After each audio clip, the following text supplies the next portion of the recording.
What do they always say? I don't know who this is for, but this message is just for whoever needs it. And that is, don't forget to self mother in all of this madness. To see everything that's happening now, it is very triggering, especially for those of us of African descent. All of these issues surrounding the motherland, double rejection that we have from Africa and also from here. I don't know who this is for, but this message is just for whoever needs it. And that is, don't forget to self mother in all of this madness. There's a lot of madness going on. And we don't want that to be something that we're absorbing as empaths with the mother wound. That tends to be our default. And a lot of us have been in a very progressive state of healing, and we've been doing a lot of inner work.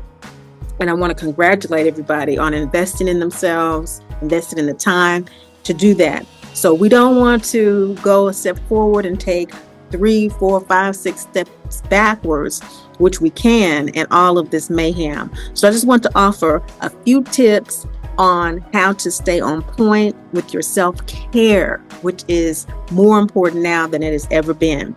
If you have not been with us before or subscribed to the Mama Drama Trauma Academy on Substack, I'm Tammy, and I've been healing Mama Drama Trauma for half of my life. I'm in my mid-50s, and I've been coaching half of that. So 25, 30 years healing and 15 years as an inner work life coach, specifically with Mama Drama Trauma. It's just in the last 5 years that it's become a big topic, the mother wound, but I've been working on it a lot longer than that, during the times when it was considered a taboo. I've been a forerunner in things such as returning to Africa. I was doing that in my early 20s. And to see everything that's happening now, it is very triggering, especially for those of us of African descent. All of these issues surrounding the motherland, the double rejection that we have from Africa and also from here. Whether you believe in the out of Africa theory and being sold into slavery by Africans, or whether you believe that we were already here as indigenous people, whatever, there is rejection all around. And then to also have it from your birth mother is the third rejection. So we deal with a lot of that. And so all of these things are being triggered again with motherland issues, be it the United States, be it Africa, be it just in our communities, feeling safe. And so what we want to do is just take a moment to breathe.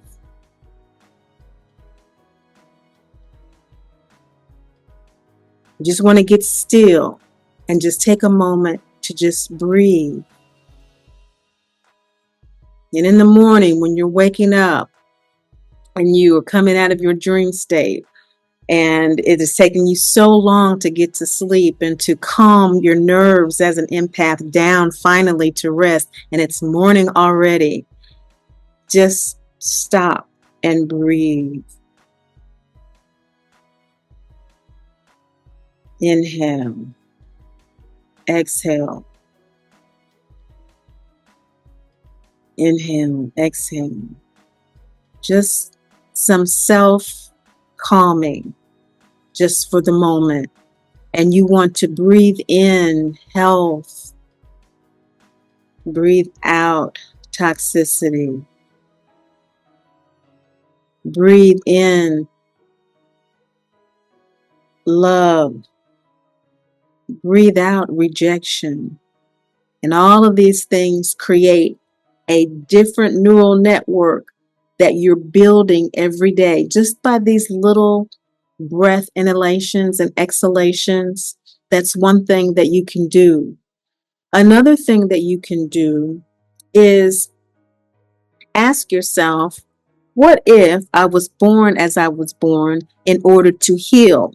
And you fill in the blank, whatever it is that you're having the most difficulty with that day. So the other day, I was really frustrated in my relationship, trying to work on a home project together. And as usual, it's a battle of the wills because we have different approaches to things. And the question for me is, what if I was born into this life to heal working with others who have a different approach to me? What if I was incarnated? It's part of my purpose to learn to work with others who have different viewpoints than I do. And doing that took me out of the ego self that has my will of what I want, just long enough for us to complete that project that day. And it's by these incremental gestures that we heal. It's not a sudden fly by night, I'm doing my candles and my meditations and I'm healed. It's as many of you know, a day in, day out effort. And in these times where there's day in, day out attack and mayhem, that's another kind of incremental energy that we have to be aware of. We want to respond in a way that is uplifting for our spirits.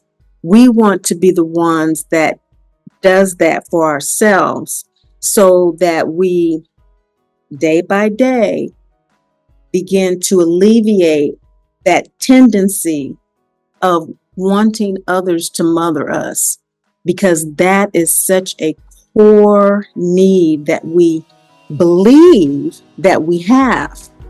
But through this process of self-mothering and self-love, we come to learn that our life, what if we were born to learn to love ourselves, and we, over the course of healing, learn that indeed that is what we've been born to do.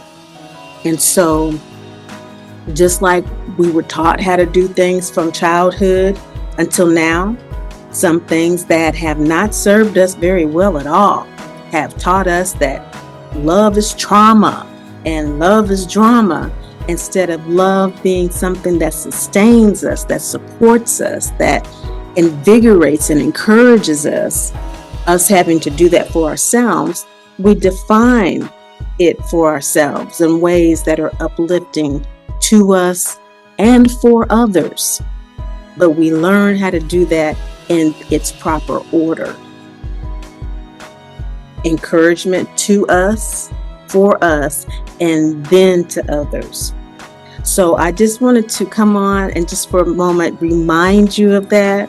Remind you to prioritize yourself, your needs, from the time you get up until you go to sleep. Just breathe for yourself first before someone else or anything else, or tapping into the social media or doing anything that breathes in the life and the perceptions of others. Establish your own first. And it might seem small, but it really, really helps. Another thing that's really, really useful is just to laugh when you can.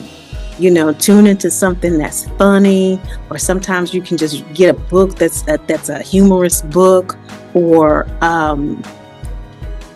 some empaths really do have the ability to see the funny side of life, and we've been discouraged from doing that because people took it the wrong way. But that intuitive insight that we have, we want to cajole it to its healthy expression, right? Just like we're loving ourselves, we want to cajole our intuition away from that toxic absorption that does allow us to feel the feelings of others, but we misinterpret their meaning. So sometimes when we actually feel the sadness of others, we interpret it as our fault or we did something, as opposed to the accurate interpretation. We can have the accurate perception of the feeling through our senses, but how we interpret that is often inaccurate because of MDT has set everything off with that trauma. And many times the sadness of others around us has absolutely, most of the time, really nothing to do with us at all. And a healthy empath can also sense that accurate interpretation as well, because we are strong and solid enough in ourselves in order to take on the additional data that has more clarity once we're clear with ourselves. So we want to do our daily purification work to stay clear with ourselves. We want to cajole ourselves with humor, because that humor touches on different points of our intuition. And even if we have to laugh and chuckle to ourselves, we want to do that. Sometimes I just hear things that people say, and it's just funny to me, how people can come up with certain things. And particularly as empaths, being old souls, I see a lot of people talking about us being the chosen ones.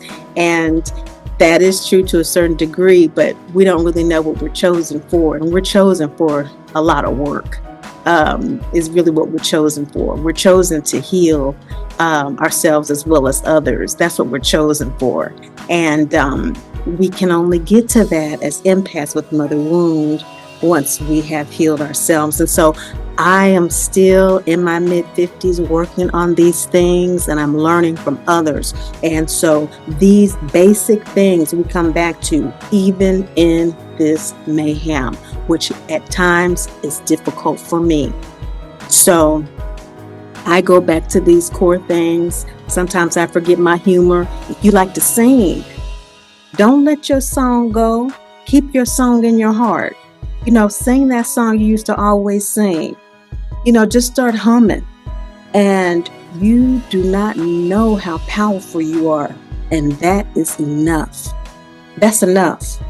Because that incremental, that day by day, that doing it, act by act, is what's building your strength to contribute to something larger. And something larger is on its way in the era of post-chaos. It's going to be a while coming, but it is. And I want us to be prepared. So remember that. And above all and most of all, remember, Great Mother loves you. And I do too.